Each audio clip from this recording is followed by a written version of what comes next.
Estimados televidentes, bienvenidos a nuestro programa de Mediodía a Medianoche, el cual se transmite los días miércoles a las 21:15 horas, con repetición a las 23:35 horas, sábado a las 10 horas, domingo a las 21 horas por Canal 47, señal interregional Telefónica del Sur y Canal 53 y Net América Televisión en Ancud.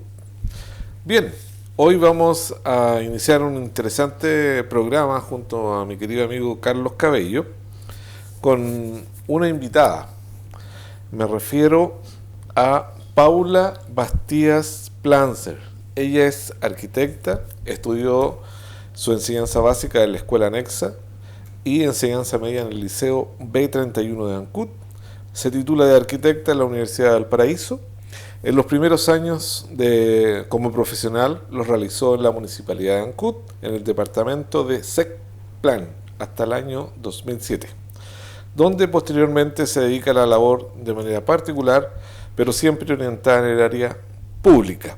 Colegiada el año 2004 en el Colegio de Arquitectos, hoy es la presidenta de la Delegación Zonal de Chiloé, del Colegio de Arquitectos de Chile, asociación gremial. Bien, dentro de los proyectos de arquitectura elaborados y ejecutados en su oficina están y se destacan la Escuela de Manao, Senda Chacao, Centro Cultural de Castro, Liceo Politécnico de Quillón, Escuela San Carlos de Chonchi, plazas como Gamboa de Castro y Los Leones de Ancud. Así que es bien amplio el currículum de Paula. Bienvenida a nuestro programa, estimada Paula. Vamos a hablar, este no es un interrogatorio, es una conversación. Gracias. Como si estuviéramos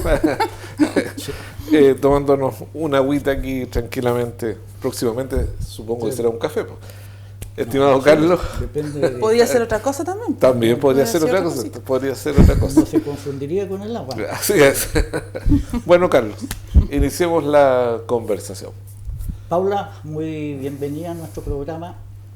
Gracias. De acuerdo al currículum, aparece que tú hiciste tu enseñanza básica y media en el Liceo de Ancud. ¿Cómo ha sido esa experiencia y cómo ves tú que ya el liceo no aparece? ¿Cuáles serían las causas desde el punto de vista tuyo?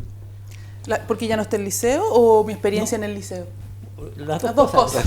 Sí. Bueno, la verdad que recordar el liceo estaba en la plaza.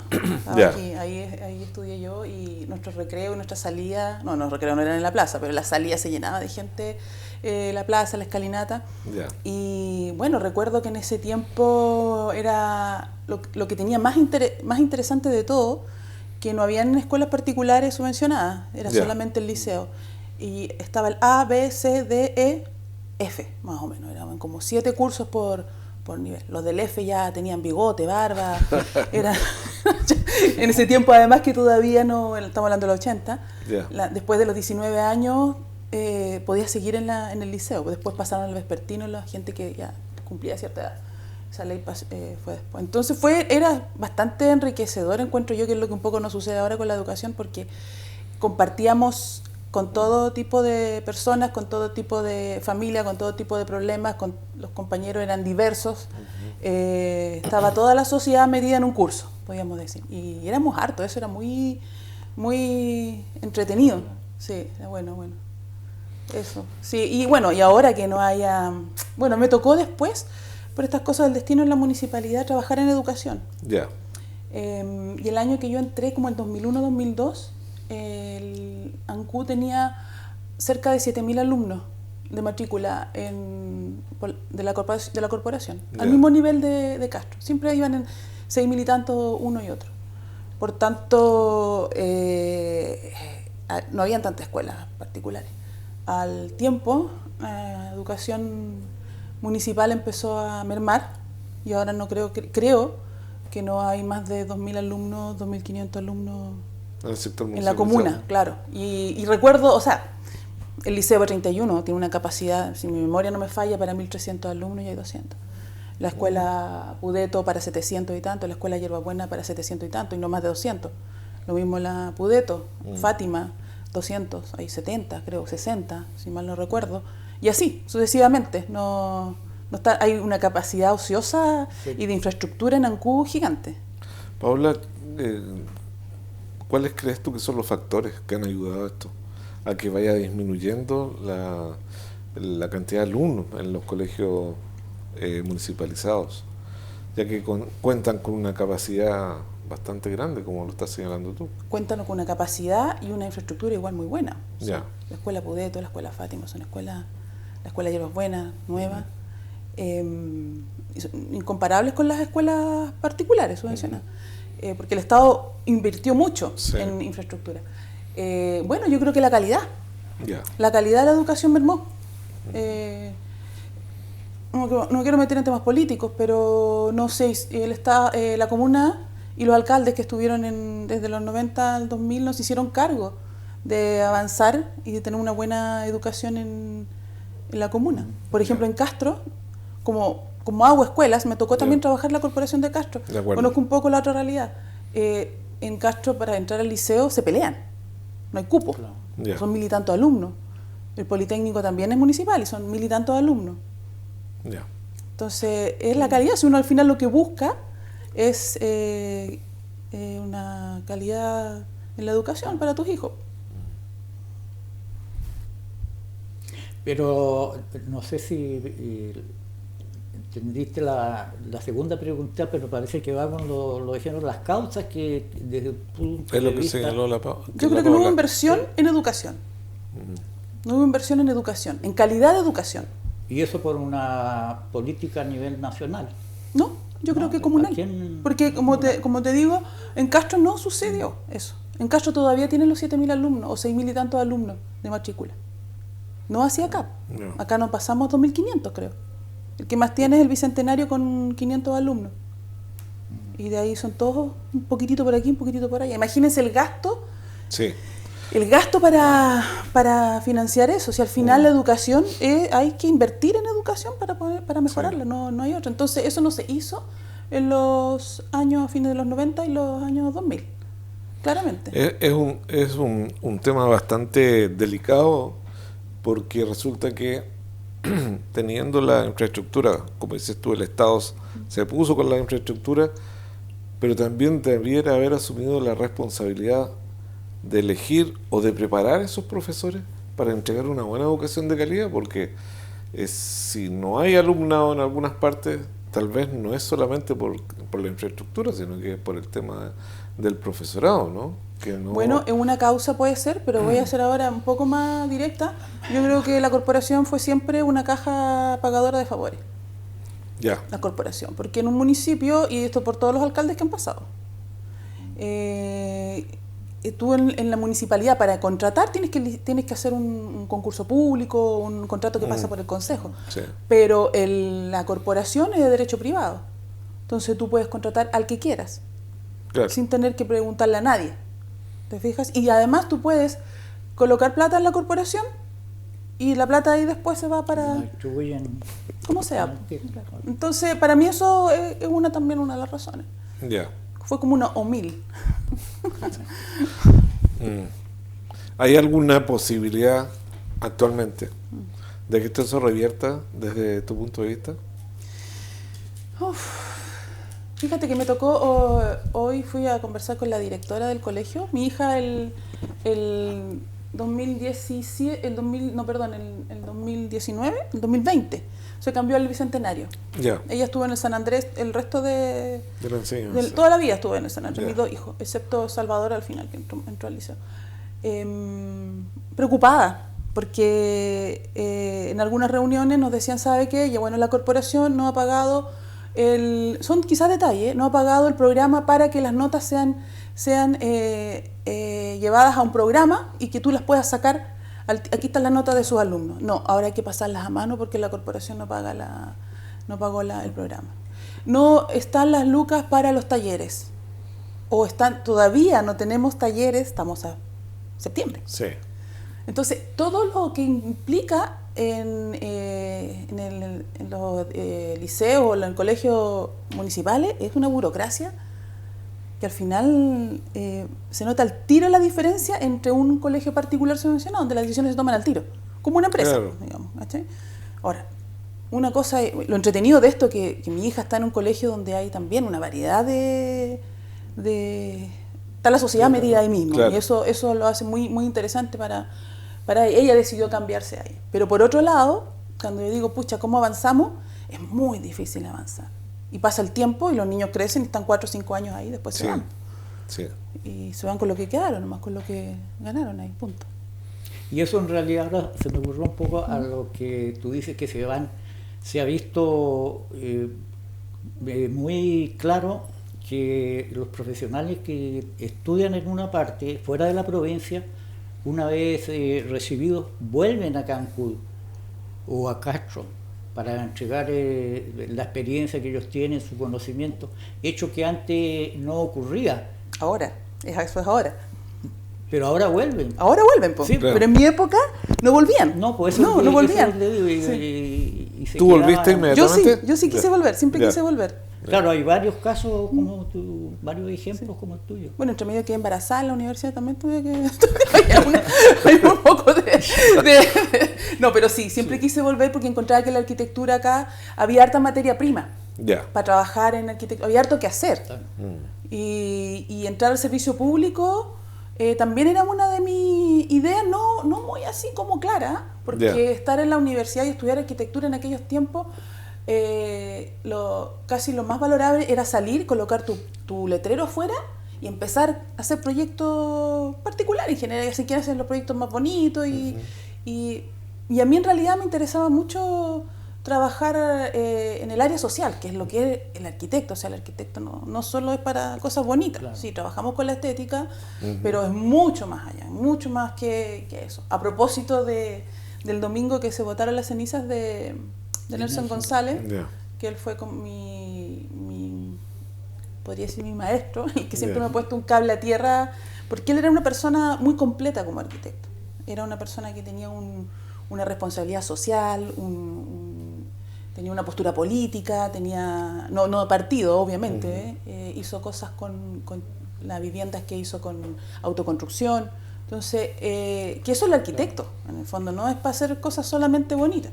Qué bueno que salen bonitas, claro. Pero en general estamos hablando de la ciudad, estamos hablando de la vivienda, estamos hablando del lugar donde habitan las personas, donde vivimos gran parte del día, desde la casa hasta el espacio. Paula, ¿qué te motivó a ti? Disculpa, Carlos, ¿ibas a preguntar? No. Ya. ¿Qué te motivó a ti inclinarte por ser arquitecto? Mira, en aquellos tiempos nos decían, ¿te gustan las matemáticas? Sí, ingeniero. ¿Te gusta la biología? Médico. ¿Me gusta escribir? Así. Eran 4 carreras más o menos, no había mucho. Y en aquellos tiempos, en mi vida familiar, mi mamá tenía una pareja en ese tiempo que su hijo, uno de ellos, estudió arquitectura. Y llegaban en el verano, y eran más mayores que yo. Y y eran como, hablaban de la arquitectura, y se pasaban rollos, y yo los miraba así como cabra chica, así como, qué choro lo que hacen. Y además que yo siempre dibujaba, me gustaba dibujar. Y era muy buena para las matemáticas. Entonces yo decía, bueno, las matemáticas y el dibujo, arquitectura, y me gustó. Y entré a arquitectura, porque igual me hubiera gustado estudiar arte. Y la verdad que la carrera no es matemática, ni tampoco tan de dibujo. O sea, tú tienes que tener esas habilidades, claro. Se te hace mucho más fácil. Vas a estudiar cálculo, ingeniería, trigonometría, integrales. Tienes que tener cabeza en matemática, pero es humanista. ¿Sí? Es completamente humanista. Mira qué interesante, porque a nosotros, desde fuera, mirando un arquitecto, vemos puras matemáticas, ¿no? Empiezan a multiplicar. O sea, el edificio no se tiene que caer, pero eso es como... puros cálculos. Eso tiene que ser, no es obviedad, pero lo que tú construyes en el espacio, ese vacío que tú haces, no lo haces solamente con la estabilidad, lo haces con la arquitectura, con la esencia de la arquitectura, con el espacio. Bien. Sí, pues yo un tiempo estuve en contacto con Nelson González por otras actividades y ahí se veía, como tú dices, que era una persona completa, tanto en su profesión como en otras actividades en relación a la sociedad. Claro. Y eso es bueno rescatarlo. Sí. No solo con lo que se hizo el sábado pasado, sino como una historia que debía perdurar de una persona que prácticamente se distinguió dentro de la comunidad. Yo lamento no haberlo hecho en vida. Es que parece que es una característica nuestra. Pucha, sí. Y lamento tanto cuando vi que estaba enfermo hace como 3 años y dije, pucha, y como que la vida nos anda trayendo tan apurado, después llegó la pandemia, ahora, claro, Nelson pertenecía a un momento que en el mundo justamente, y yo no sé, algo dije ese día, bueno, como colegio nosotros vamos a tratar de hacer algunas cosas y relevar su nombre, digamos, se puede decir. Hay un evento que se llama Castro Abierto, que es una fundación que hace unas actividades de arquitectura, y va a haber una exposición de Nelson, pero queremos ir un poco más allá también. Pero vamos a ir viendo porque cómo se dan las cosas. Pero sí, claro, en la época que Nelson estaba, Chile empezó como, me tocó a mí estar con él, despegando económicamente. Yeah. Y todos había trabajo y todos estaban como en esta euforia del jaguar de Latinoamérica. Y hablar con Nelson era siempre como un cable a tierra, sí. Bien. Paula, ¿qué significa, cuál es la responsabilidad tuya en relación a que eres la presidenta de la delegación zonal de Chiloé del Colegio de Arquitectos aquí en Chiloé? Entiendo. Sí. El Colegio de Arquitectos de Chile tiene 19 delegaciones, repartidas en todo el territorio, desde Arica a Punta Arenas. Y la delegación de nosotros es la de Chiloé, que pertenece al territorio de la isla, del archipiélago, digamos. Y estamos colegiados ahí, bueno, se colegian algunas personas que les gusta trabajar con nosotros y se colegian con una dirección acá en Chiloé. Alguna vez hacemos campaña porque hemos hecho algunas cosas interesantes, entonces como que han querido así como, prefiero pertenecer a la delegación de ustedes. Y nos toca, claro, eso es más que nada. Y tenemos presidente, lo típico, y eso. Presidenta cada 2 años, creo que ahora tocan elecciones pronto. ¿Pero qué es lo que enfrentan como colegio? ¿Qué hacemos nosotros como colegio? Bueno, lo que siempre tratamos de intentar, por lo menos, porque yo estoy ahí. Bueno, yo estoy ahí por una causa muy particular. O sea, yo me colegié en el 2004, no estaba muy activa en el colegio, hasta que un día me tocó ver una cosa terrible. ¿Se acuerdan del edificio que estaba al frente del BCI? Sí. ¿Ya? Sí. Había un edificio que estaba al frente del BCI, donde ahora es un estacionamiento. Así es. Lo demolieron. Sí. Pero cuando sacaron la lata, ¿se acuerdan de lo que tenía abajo? Cancagua en paredes, cancagua en techo, clavos hechos con herrejería, como con martillo, y agarraban las cancaguas para abajo. Y yo decía, este es el único edificio que tiene Chiloé de piedra cancagua. Yo nunca había visto ni tenía idea que existía la construcción en paredes y en techumbre. Claro. Eso era único, pero único. Es como al mismo nivel de la catedral, la pérdida de la catedral. Y la verdad yo dije, no, aquí nosotros no podemos quedarnos callados siempre como colegio. Aparte que siempre he pensado que como gremio, como colegio a nivel nacional, como arquitecto, nosotros tenemos que decir en las políticas públicas, tenemos que incidir en lo... Pero no hacemos eso. Las ciudades se desarrollan de acuerdo al mercado, de acuerdo a la empresa que compra el terreno y se va construyendo inorgánicamente. Entonces, esas cosas a mí me motivaron y ese me hizo un clic además, porque fue como, no puede ser que nosotros como arquitectos no estemos perdiendo esto a vista y paciencia. Y ahí me puse más activa en el colegio, fui a la primera reunión, o justo pasó que hubo una reunión, yo fui y de ahí... Hacemos varias cosas. Ahora, por ejemplo, el domingo estuvimos en Punta Arenas aquí al frente. La comunidad quiere hacer una nueva iglesia y nosotros estamos ayudando. Entonces, como hay colegas que restauran y que son especialistas en eso, fuimos y analizamos si es que era necesario demolerla o no, tenía termitas, y ellas fueron con sus máquinas y claro, y un informe, una presentación. Y ahí estamos trabajando con ellos. Cosas de ese tipo, o Gamboa, el Alto Gamboa, también estamos trabajando con la comunidad huilliche, diseñándole un parque. Y así tenemos una corporación igual de Centro de Estudios Urbanísticos y Arquitectónicos. Entonces, donde nos piden ayuda, generalmente vamos. Me parece bien, pues. Sí, pues. Bueno, a mí, yo recuerdo, ahora que estaba señalando cuando demolieron esa casa, nuestro amigo Gino Muñoz fotografió todo ese proceso. Sí. Porque a él le llamó poderosamente la atención de que, como dices tú, cuando sacaron la lata de esa casa, tenía otra estructura debajo, que debe haber sido pero antiquísima. Imagínate. ¿Y por qué no haber protegido ese? Porque tenía dueño nomás ese edificio. Y para lo que hizo, o sea, estacionamiento para ganar lucas. Estoy segura que ese hubiese estado... Originalmente ese edificio era del Partido Conservador de la época. Y creo que encontraron algunas cosas adentro también. Sí, seguramente. Sí. Mira. Bueno, son cosas que debiera la historia plasmarla, para que no se olvide. Además que el hecho de que sea Piedra Cancagua, la Piedra Cancagua, ¿dónde está en Chiloé? En Ancud. Porque somos de la isla el único que mira al Pacífico. Claro. Fíjate, todo el resto mira al mar interior. Por tanto, nos da una geografía y un borde costero diferente a todo el resto. Y lo hace propio de Ancud. Entonces era como, no sé, es que todavía yo lo pienso y digo, pucha, tanto potencial que tiene Ancud y que, bueno, la catedral también es otra cosa. Paula, otro edificio que siempre ha estado en discusión es la comisaría de Ancud. 11 años llevamos, creo, en ese... ¿El trabajo que ustedes están realizando es para que se declare monumento? No, ya es. ¿Ya es un monumento ya nacional? Es un monumento. Porque tenemos otra organización que quiere que sea declarado monumento de la memoria, además. Claro. ¿Qué es lo que pasa? Que la comisaría, el primer intento de demolerla fue el 2011 o el 2010 cuando fue el terremoto. Estaba lista para hacer el proyecto de demolición y vamos con una comisaría tipo. Y justo llegó el terremoto y se salvó. Después, sin que nadie supiera, el MOB vinieron a hacer el informe, no, esta cuestión no tiene ningún valor, hay que demolerla. 2013 se licita el proyecto. 2013 nosotros nos dimos cuenta que lo iban a demoler. Y ahí empezamos a hacer una campaña. Y en esa campaña, no digamos que fue la campaña que hizo que no se demoliera, pero sí ayudó. ¿Por qué? Porque el proyecto salió, ya estaba en proceso de licitación, por tanto es muy difícil bajar un proceso así. Y lo que iban a hacer es demoler y hacer una tipo, o sea, con materiales de fuera, con... bueno, la cosa es que salió como 1.000 millones de pesos más. Y el Estado tenía que decidir ponerle 1.000 millones de pesos más o decir, declárala desierta.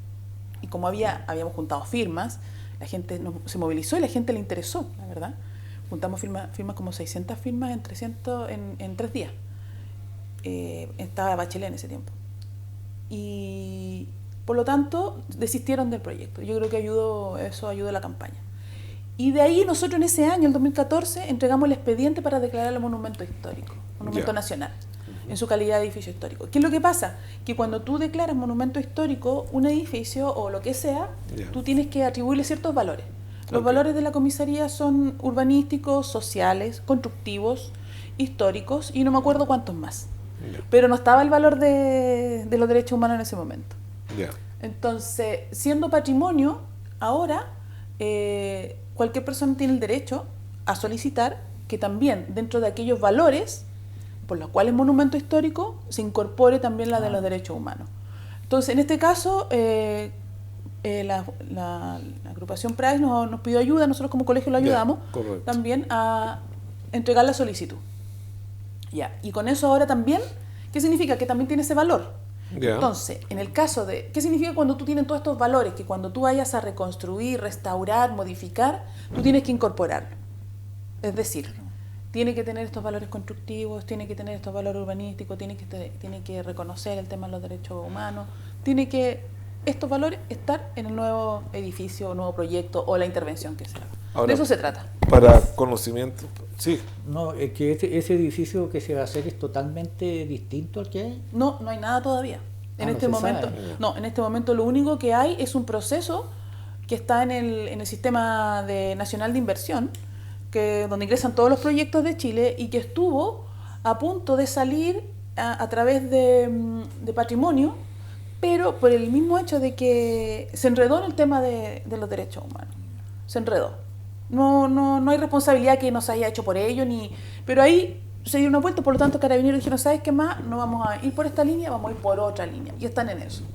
Entonces, ¿qué significa? Que van a pedir los recursos para hacer una licitación para hacer el diseño. Y en ese diseño, nuevo diseño, ya en este proceso también está incorporado lo que va a quedar. Seguramente va a quedar seguramente, porque no me acuerdo bien, el volumen principal. No sé si van a quedar las caballerizas, las que están más atrás. No sé si el gimnasio, que ya está hecho pebre, no tengo idea.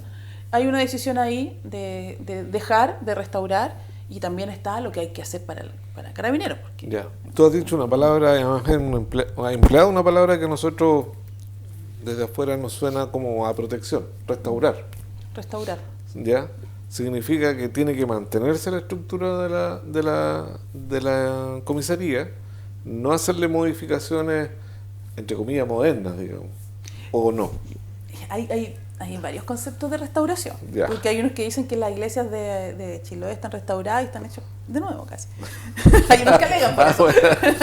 Hay como varias miradas, sí. Porque claro, pero la restauración tiene que ver con eso. O sea, vamos viendo, por ejemplo, si están las piezas con bichos, están con termitas, con xilófagos, para ser más técnica, a lo mejor sacas la pieza y incorporas una nueva de la misma forma, de la misma escuadría, del mismo material.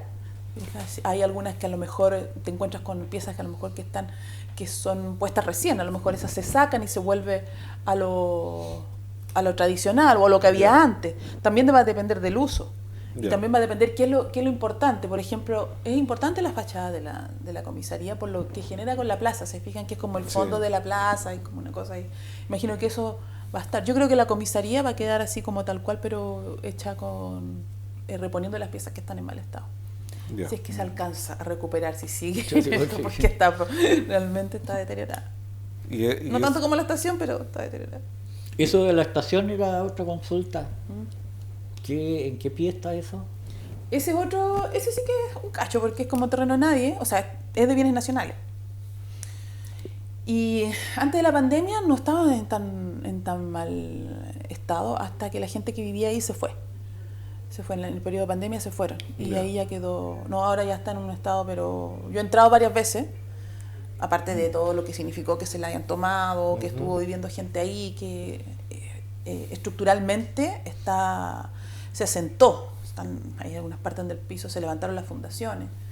Entonces, lo bueno sí, esa también nosotros trabajamos para declararlo monumento histórico, el año 2016, si no me equivoco, y presentamos la carpeta, y tenemos el levantamiento. Entonces, en caso de que suceda algo, como le pasó a la iglesia de San Francisco, que se quemó, y también hay una carpeta ahí donde están los planos. Entonces tú puedes, si quieres reponer, o sea, hacerla de nuevo tal cual. Ahora, la estación de trenes, claramente, ese fue un trabajo muy bonito, porque trabajamos harto con la comunidad, hicimos harta participación. Entonces tenemos harto registro de las conversaciones, y hasta en ese momento todavía existía gente que había trabajado en el tren. Mira. Entonces ahora no sé este caballero si todavía está, debería consultar, que aparece siempre en una foto, cuando aparece la locomotora, y él está como acostado abajo, un cabro chico en ese momento. Sí. Y bueno, hay 50 años de historia ahí de Chiloé. 50 años de historia, medio siglo de historia que no está sistematizado en ningún lado. Y la estación sería el pretexto ideal para hacer un museo de la estación. Así es. Bueno, estimada Paola, estimado Carlos, hemos llegado al término del primer segmento. Así que vamos a ir un breve corte comercial, estimados televidentes, y volvemos en nuestro programa de mediodía a medianoche. Vamos y volvemos.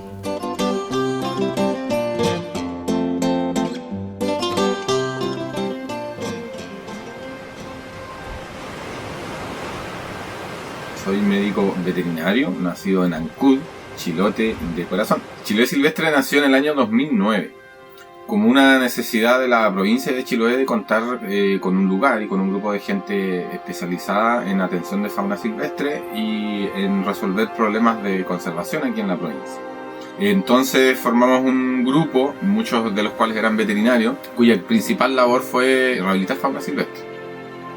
Ya en el año 2013 nos consolidamos un poco a través de un convenio con el Servicio Nacional de Pesca y nos vinimos a trabajar a la Reserva Marina Puyinque, donde construimos este centro de rehabilitación y le sumamos la educación ambiental y la investigación. Chiloé Silvestre funciona en un 99% con trabajo voluntario de todas las personas, incluso de los que estamos en la directiva. Somos todos voluntarios de Chiloé Silvestre. Si no fuera por el trabajo voluntario, simplemente no existiría. ¿Y esto por qué pasa? Porque no existen políticas ambientales o enfocadas en fauna silvestre en Chile. Afortunadamente tenemos mucha gente de todo Chile y la verdad que de todo el mundo que ha venido a ayudarnos acá. Y bueno, haciendo tareas fundamentales tanto como de campo, de mantención del centro, como del cuidado mismo de los animales. No podemos conservar si no conocemos la fauna silvestre. Entonces hacemos un llamado primero a que nos visiten en nuestras redes sociales, en nuestra página web, y que conozcan la fauna silvestre que está a nuestro alrededor. Abramos un poquito más los ojos, miremos incluso hacia arriba, hacia los árboles, y vamos a descubrir un mundo nuevo de fauna silvestre que tenemos a nuestro alrededor y que tenemos que preservar.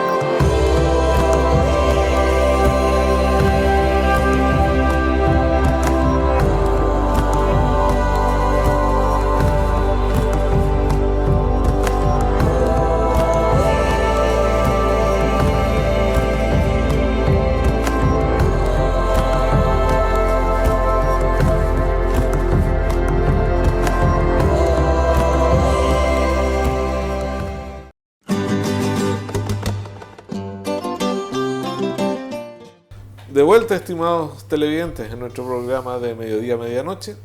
Vamos a retomar la interesante conversación que estamos sosteniendo con Paula y mi querido amigo Carlos Cabello. Carlos, tienes la palabra. Bueno, volviendo un poco a la estación, ¿ustedes tienen algo que ver con la reposición, por ejemplo, de poner alguna máquina que se consiga en otro lado o de hacer un pequeño recorrido con ese tren? ¿O escapa a la especialidad? Yo creo que primero hay que rescatar lo que tenemos. La estación. Claro, la estación. Y como, de acuerdo a la participación con la gente, todos aspiraban a que hubiese un museo del tren. Claro. Ahora, si Castro nos devuelve la locomotora, podemos colocarla ahí también. Sí, porque Castro no la usa. Ahí la tiene, botada en la... pues, ¿no? sí. Sería interesante hacer un paseo, ¿ah? Claro.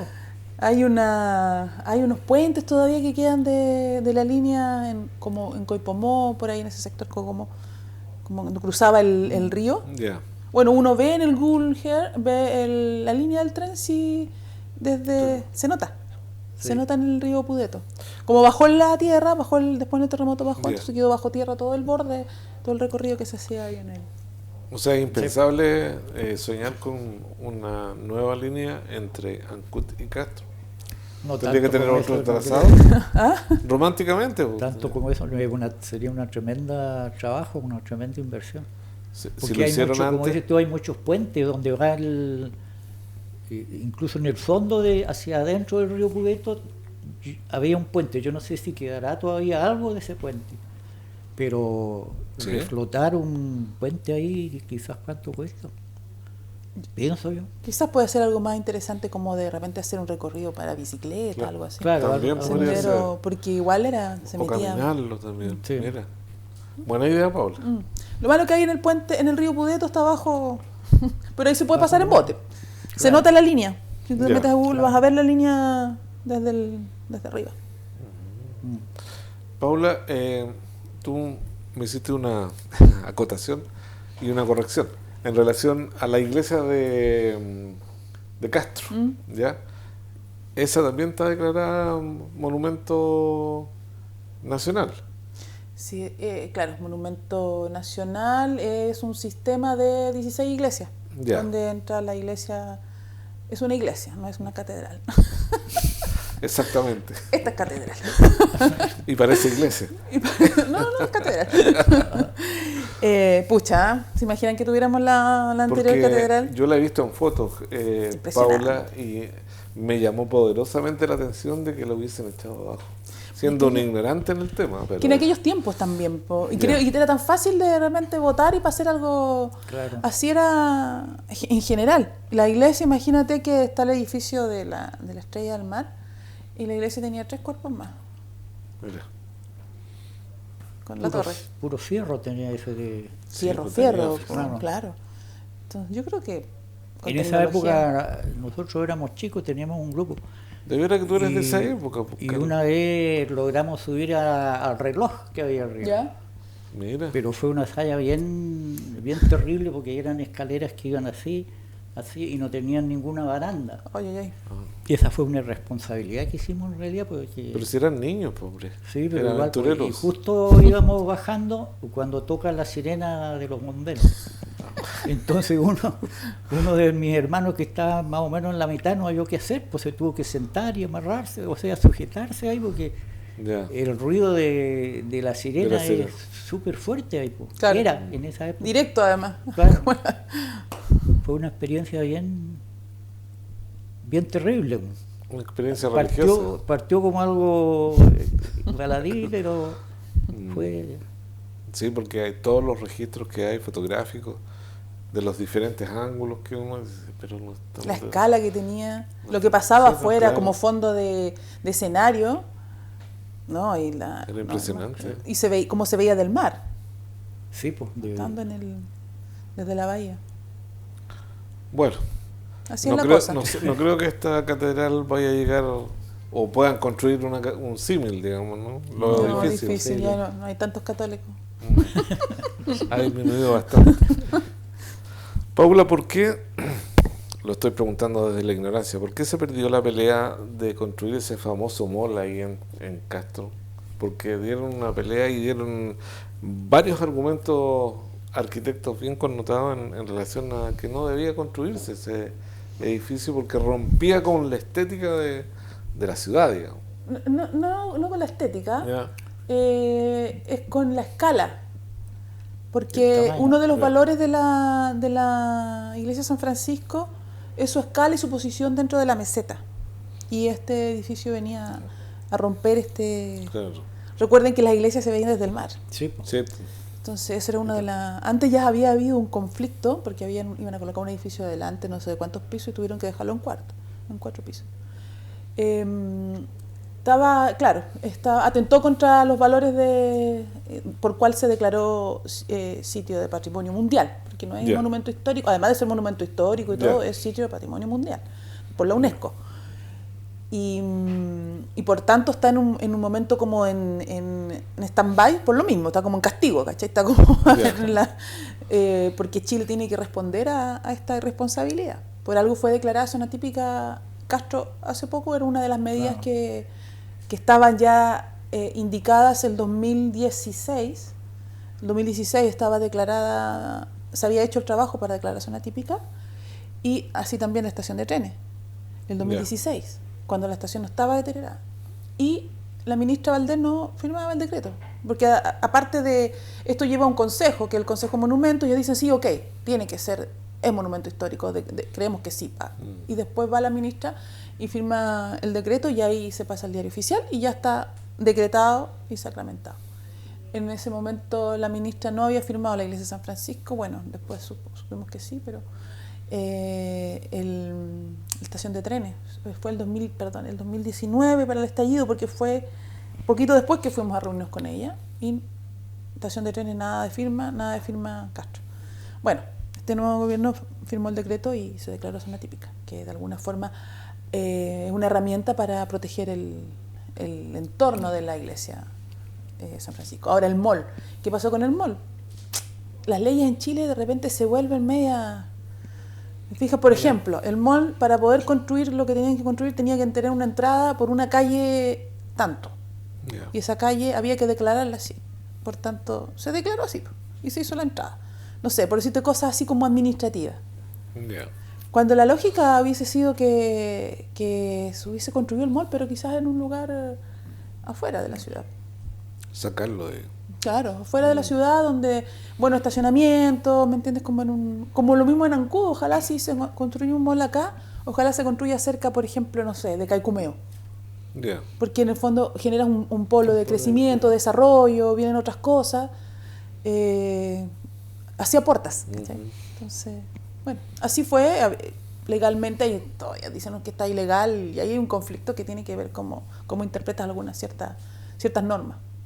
De acuerdo. Y en cuanto al patrimonio del sector, hay gente que se opone y bastante se han juntado para ese... ¿A que no se declarara la zona típica? No, que están así, es un grupo de gente, la Cámara de Comercio en General de Castro, como igual en Ancud también son como parecidos, y trabajan con la gente de las juntas de vecinos, y yo creo que los tienen un poco, creo que mal informados, creo yo, porque la verdad que si colocamos como ejemplo Chonchi, que es una zona típica donde el valor de ese sector es la arquitectura.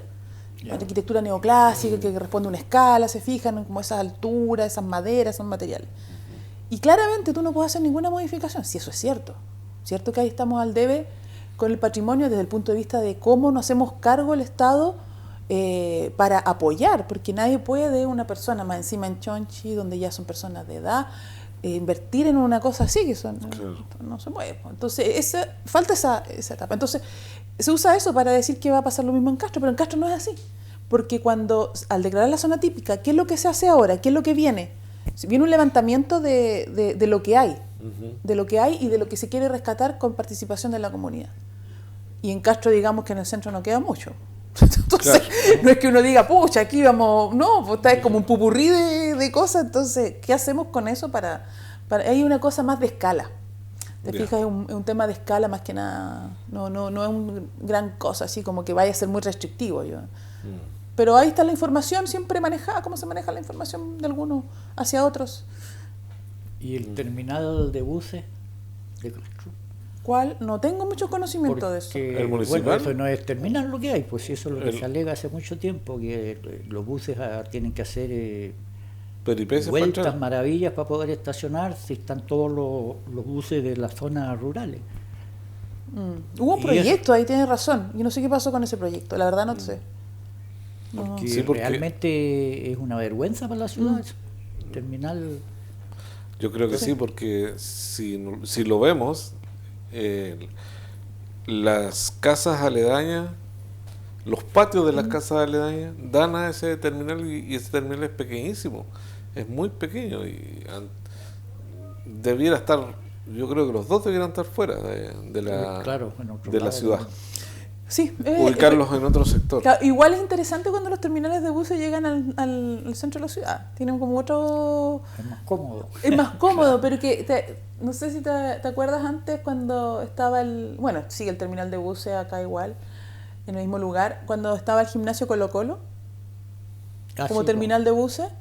Porque acá, por ejemplo, el chiste del terminal de buses, que es de Ancud en este caso, que la gente que viene del campo, antes sobre todo, ahora ya casi todos tienen auto, llegaban en la mañana y hacían sus trámites de pagar la luz, agua, no sé, no creo que agua, luz, trámite en el hospital, compraban sus cosas y se iban en el bus que salía más tarde. Pero en la medida iban a dejar las cosas al terminal de buses, a un gimnasio que se llama de Colo-Colo, que está en la calle Colo-Colo, y se ordenaban así en la medida que se estaban yendo. Entonces la señora que iba, no sé, a Guapilacuy, a la que iba a Anal, a la que iba no sé dónde, depende, se iban ordenando las cosas y después cuando ya estaban todos listos para irse, las subían para que se vayan bajando con sus cosas, sus latas, su saco de papa, de afrechillo, todo ese tipo de cosas que llevaban al campo, que es lo que no tienen en el campo, o traían sus cosas para vender a la feria y después... Entonces eso lo hace igual como una vida muy interesante acá, encuentro yo. O sea, la vida de Ancud está abajo en el terminal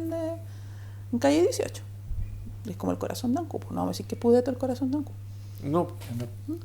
¿Y el terminal que está en Unimark?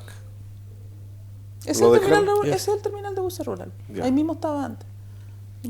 Pero solamente... Es feo nomás, es feo, porque es un galpón feo, ¿cachai? Como... Hasta peligroso es porque a veces uno está detrás para subirse a otro bus y viene el otro que va a otro sector retrocediendo y ahí puede quedar no es un accidente. No es muy bonito el lugar, digamos. Podría haber sido más interesante, no sé. Pero ¿Ese se lo hizo el Unimark? Exacto. Hay una cosa ahí de acuerdos ahí con el municipio Unimark para hacer el terminal de buses. No sé cómo fue. Porque ¿Cómo fue el chamullo? Cuando yo llegué aquí, a los años después se construyó ese edificio y era como parte del Unimark, ¿no? El terminal. No era una distinción, como dices tú, en el sentido de que la vida rural se desempeña ahí también cuando viene la gente desde sus lugares a comprar sus víveres. Eso desde mi punto de vista, ha dejado, no sé si, una especie como de tristeza de la gente que viene de los lugares rurales a un edificio, un armatoste de cemento, tal vez la fluidez de la gente también en atender esa necesidad cambió con ese edificio, porque yo lo veía en los sectores rurales, la gente es súper afable, muy amable, se conocen todos, conocen los trayectos, y llegar aquí a un lugar más frío y contaminado además, porque los motores ahí adentro no tienen mucha... no es muy chori, sí. No es como muy amable llegar a ese lugar, digamos. No me gustaría... O sea, a mí me gustaría que fuera más acorde a lo que es la ciudad, a lo que son los ciudadanos. Por supuesto, aquí en Ancud. sí, bueno, si fue una cosa... lo hizo los dueños del Unimar. Claro. Ellos, o sea, los dueños en ese caso era estos bichos del mall, si no me equivoco. Que al principio los primeros dueños, antes de vender a Unimar. Sí, pues después lo vendieron. Bueno, Paula, proyectos que tiene por hacer aquí en Ancud o en Chiloé en general, para no encasillarte que eres ancuditana solamente. A ver, el último que estoy haciendo, el más interesante, es que fue chistoso, es una anécdota, porque en Castro, bueno, una licitación del municipio, estoy haciendo la biblioteca, reponiendo la biblioteca y haciendo el museo. Castro no tiene museo. O sea, tiene museo, pero tiene un espacio muy reducido ahí en el centro, que rentan una casa. Entonces, en la elaboración de este proyecto, estábamos viendo la cantidad de pisos que nos resultaban. Y de repente dijimos, oye, esta cuestión está con 24 metros de alto.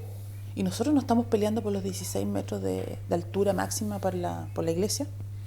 Colegio, como gremio. Y no, chuta, pero todavía no está declarada zona típica. Fue muy chistoso porque era un grupo de arquitectos. Entonces, pero pucha, y después nos van a apuntar con el dedo, que somos inconsecuentes. No, pero es que pucha, nos faltan 1 metro, si no queremos 50 centímetros, 1 metro. Hoy fue una discusión de una semana de cómo abordar la cuestión, porque para nosotros era mucho más fácil, más piso y estábamos más holgados, pero achicarnos a 3 niveles, ¿cuántos tiene? 1, 2, 3 niveles, sí. Claro, es mucho más acotado. Bueno, dijimos, no, tiene que ser 16 metros, hemos estado discutiendo esta cuestión, no vamos a poner otro mono ahí más grande. Fuimos consecuentes y declararon zona típica. Entonces ahora me tocó ingresar el proyecto al Consejo Monumento. Menos mal que dejaba los 16 metros. Así que, porque además tiene un valor patrimonial, o sea, tiene algunos recursos, o nuestro proyecto tiene que ver con la zona típica, no con la zona típica, sino con los valores patrimoniales de Chile. Entonces esperemos qué pasa, no sé cómo, ya está ingresado. Sí, por lo menos nos quedamos con la altura, y que tanto se comenta ya, de los 16 metros máximo, para proteger la iglesia. Creo que es la altura de la nave de la iglesia. Interesante eso. Hay algo que yo no quería dejar de preguntarte, Paula, y que siempre conversamos y no tenemos la respuesta de qué sucede con el famoso plano regulador en Ancud. Que lo escucho por años, que viene y no pasa nada. A ver, no es Ancud solamente. ¿Sí? La planificación a nivel nacional es una deuda en todas las ciudades, y el plan regulador llegó a Contraloría y el Contraloría observó. Si tú conversas con el municipio dice una cosa, y tú conversas con el MIMBU dice que se podría haber salvado esas observaciones. El municipio no. Al final, yo creo que los dos tienen cierta parte de razón. Y claro, por tanto, quedó de nuevo por segunda vez, porque ya este plan regulador era una actualización de uno que se había hecho en 2008, la Universidad Católica. Y justo apareció una nueva ley con respecto a informes de impacto ambiental, entonces tuvo que pasar por ahí. Y eso fue lo que se contrató, como actualizarlo. Y tampoco pasó. Y así estamos de nuevo con un plan regulador del año 96, si no me equivoco, y así están todas las ciudades. Y supuestamente los planos reguladores se deberían actualizar cada 10 años. Pero al final uno termina regularizando la ciudad más que proyectándola.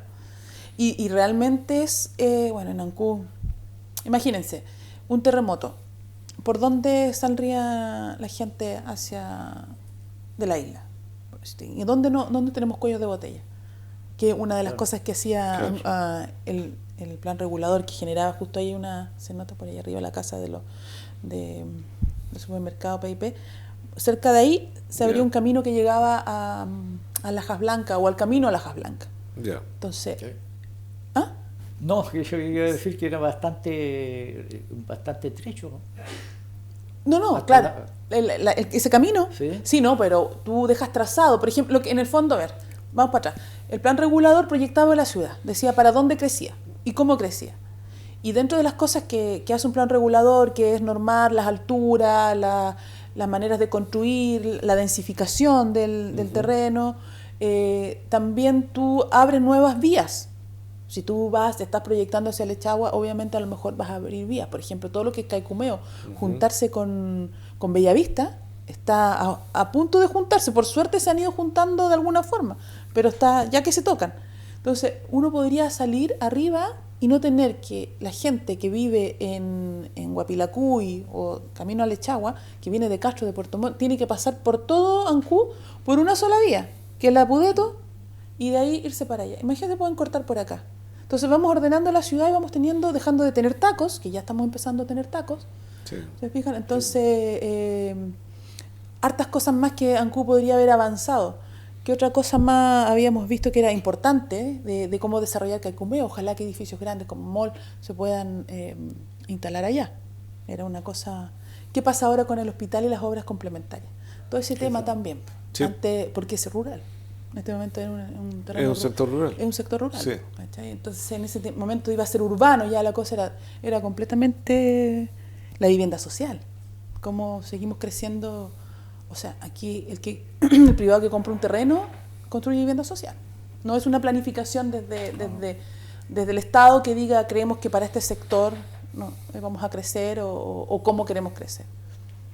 Pero la idea de vivienda social, ¿esa de dónde surge? Porque uno ve viviendas sociales en que las familias prácticamente no caben en un sector, además no tienen patio y el material de construcción no es de lo mejor. Porque no es digna y adecuada. Sí, exactamente. Pero, o sea, hay un símil entre esa situación y vivienda social. A mí me extraña por qué el nombre, vivienda social, cuando no cumple un requisito de ser una estructura social. Bueno, es que la vivienda social se le ha entregado al mercado. Eso es una realidad. O sea, no. ¿Cómo funciona ahora?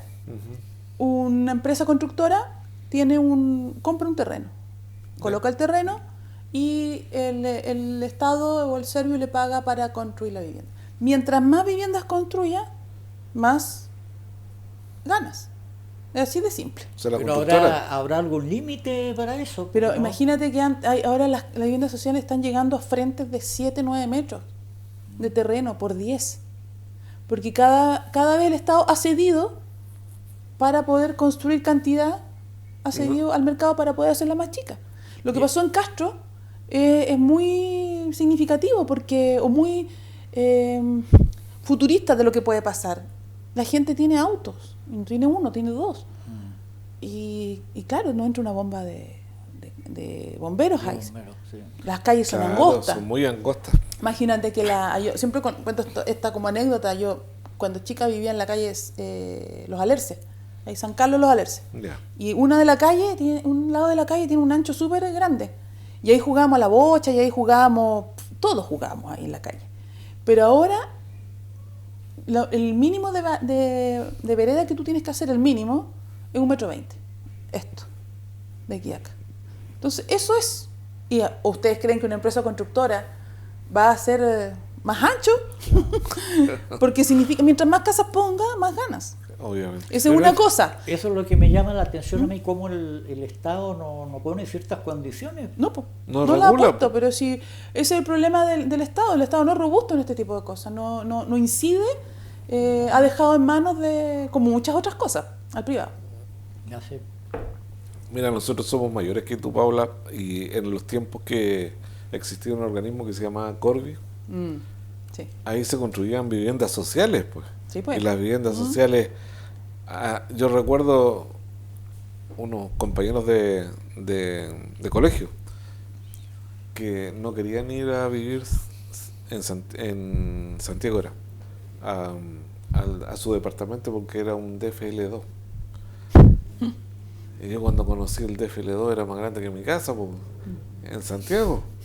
Entonces, pensar cómo construyen ahora da profunda tristeza, porque resulta que las viviendas sociales son verdaderos guetos, Paula, de mi punto de vista. Sí, porque primero no tienen acceso, por eso también era interesante, además de que sea digna, adecuada, que tenga acceso a la ciudad. ¿Qué es el acceso a la ciudad?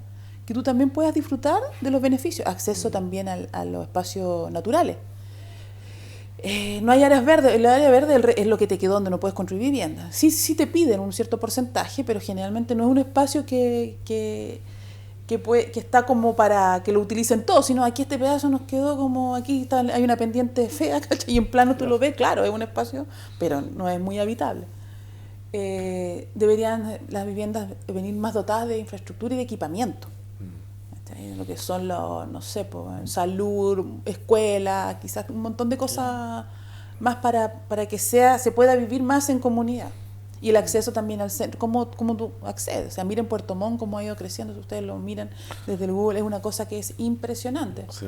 Impresionante. No, está creciendo como una mancha.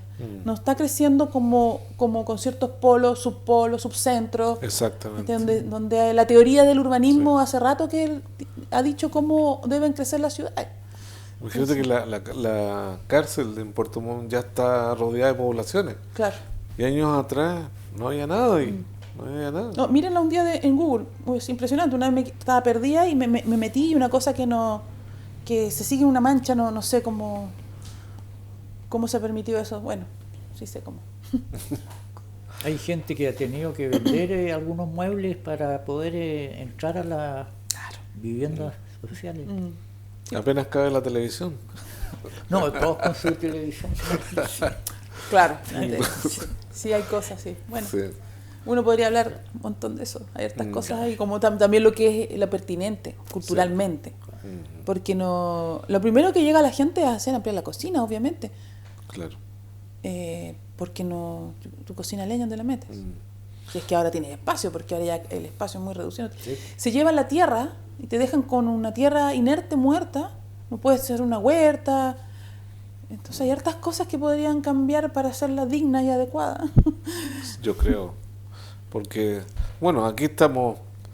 Lo que pasa es que si no tenemos un Estado regulador donde te entregue reglas claras de esto hay que construir con este tipo de material y que la empresa constructora reduzca la ganancia, en este minuto no lo va a hacer. O que coloque las lucas que hay que colocar para hacer una cosa que corresponda. Sí, claro. Vamos viendo, pero el Estado tiene que... yo creo que lo que ha hecho es que deja nomás y no se sienta profesionalmente a ver hasta dónde puede llegar también. Si hay hartas cosas que se pueden hacer, la autoconstrucción o algunos tipos de políticas, no sé, por unas maneras diferentes de hacer vivienda. Lo que venía, ahora hay una nueva política de emergencia de vivienda, que hace poco me tocó estar en Santiago con el ministro, y hay cosas interesantes, como de repente subvencionar viviendas para empresas, para grupos de gente, como se hacía antes, se veía que antes la misma empresa tenía su... Yeah. O las municipalidades, autoconstrucción. Hay hartas cosas que vienen, tener un banco de terrenos, que es el otro problema. El Estado tiene terrenos, ¿cómo se pueden poner a disposición para vivienda social? Que hay un déficit muy grande de viviendas, no recuerdo bien si eran 600.000, no sé cuánto, una cosa media feita, bastante fea. Bueno, Bueno, estimada Paula, ha pasado volando esta hora, interesantísima la conversación contigo. Así que, bueno, te dejamos cordialmente invitada por una próxima oportunidad, cuando tú quieras, digamos, venir al programa, porque es simple para nosotros conversar contigo, digamos, o con el invitado que esté. Así que, estimado Carlos, hemos llegado al final del programa. Nos estamos viendo, estimados televidentes, en una próxima oportunidad. Cuídense y será hasta la próxima semana. Hasta siempre.